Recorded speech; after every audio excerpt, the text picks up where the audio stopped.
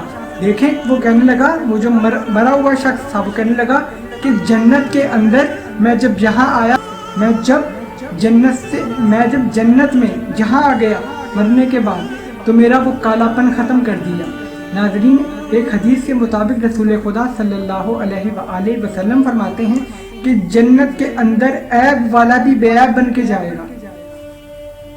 جنت میں عیب والا بھی بے عیب بن کر جائے گا۔ مثلاً لنگڑا ہوگا تو دونوں ٹانگوں پر چل کر جائے گا، ایک آنکھ سے نابینا ہوگا دونوں آنکھوں کے ساتھ جائے گا، ایک ہاتھ نہیں ہوگا تو دونوں ہاتھوں کے ساتھ جائے گا۔ یہ میرے نبی کا فرمان ہے۔ وہ شخص کہنے لگا کہ تم تو دنیا میں بڑے کالے تھے اور یہاں ماشاءاللہ بڑے خوبصورت ہو۔ کہا اسی لیے کہ یہ دنیا نہیں، یہ آخرت ہے۔ اب پتہ چلا کہ آخرت کیا چیز ہے اور دنیا کیا چیز ہے۔ دنیا کی سختی چہرے پر آتی ضرور ہے، آخرت کا نور چہرے پر بھی آ جاتا ہے۔ مومن نے بتانا شروع کیا کہ اللہ نے مجھے کن کن بنا پر آج اتنا بڑا محل اور اتنا بڑا باغ دے دیا۔ عزیزان محترم، اس نے کہا کہ میرے اعمال ایسے تھے۔ وہ اعمال تو بہت زیادہ ہیں اگر بتانے پر آؤں، لیکن کم بتاؤں گا کہ اگر آپ یہی کر لیں، یہ بنیاد ہے، تو آپ کے ساتھ بھی عالم برزخ میں یہ سب ہونے والا ہے، محل جنت کے باغ۔ عزیزان محترم، اس نے کہا پہلا میرا جو عمل تھا کہ میں اول وقت پر نماز پڑھتا تھا۔ جہاں اللہ کی اذان کا وقت ہو گیا، جہاں اللہ کی نماز کا بلاوا آ گیا، میں اپنا سب کاروبار ایک طرف کر کے سب سے پہلے اپنے رب کی بارگاہ میں جا کر سجدہ کرتا تھا۔ یہ میرا پہلا نیک عمل تھا۔ عزیزان محترم، دوسرا کہ میں نے کبھی نماز شب نہیں چھوڑی۔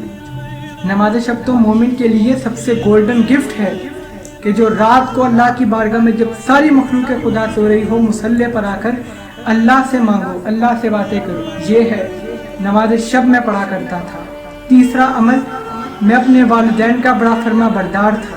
میں اپنے والدین کا بڑا فرما بردار تھا۔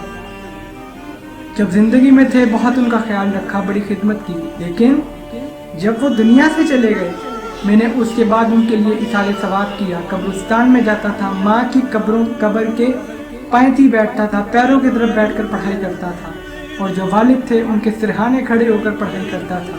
جتنی نیکیاں اور نیک اعمال کرتا تھا اپنے والد گرامی اور اپنی والدہ کے نام کیا کرتا تھا، اور ایک دعا کرتا تھا کہ آپ دعا کرنا کہ آپ کے بچے کی برزخ سنور جائے۔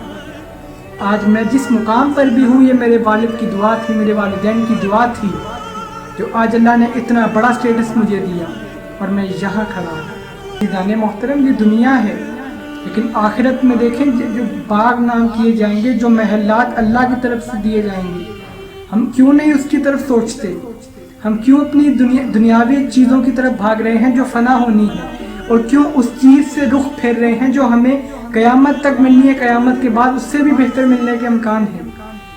ہمیں اپنی اندر ایک طرح جھانکنا پڑے گا،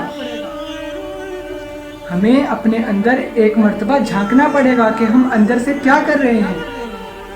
ہم کیوں اللہ کی نعمتوں کو ٹھکرا کر دنیاوی نعمتوں اور دولت کے پیچھے بھاگ رہے ہیں، جس کا حساب ہمیں دینا پڑ جائے گا۔ عزیزان محترم، اس نے جو آخری لفظ کہا، جو آخری عمل تھا، وہ ان سب اعمال کا بھی سردار تھا۔ وہ آخری عمل کیا تھا محترم؟ وہ آخری عمل امام حسین ابن علی علیہ السلام کی محبت، اہل بیت کی محبت اور ان سے مودت کا صلہ تھا، کہ اہل بیت کا جہاں ذکر ہوتا تھا، جہاں جگہ ملتی تھی بیٹھ جاتا تھا، بیٹھنے کی جگہ نہیں کھڑے ہو کر سنتا تھا، اور زیارت حسین، زیارت عاشورہ کو ترک نہیں کرتا تھا۔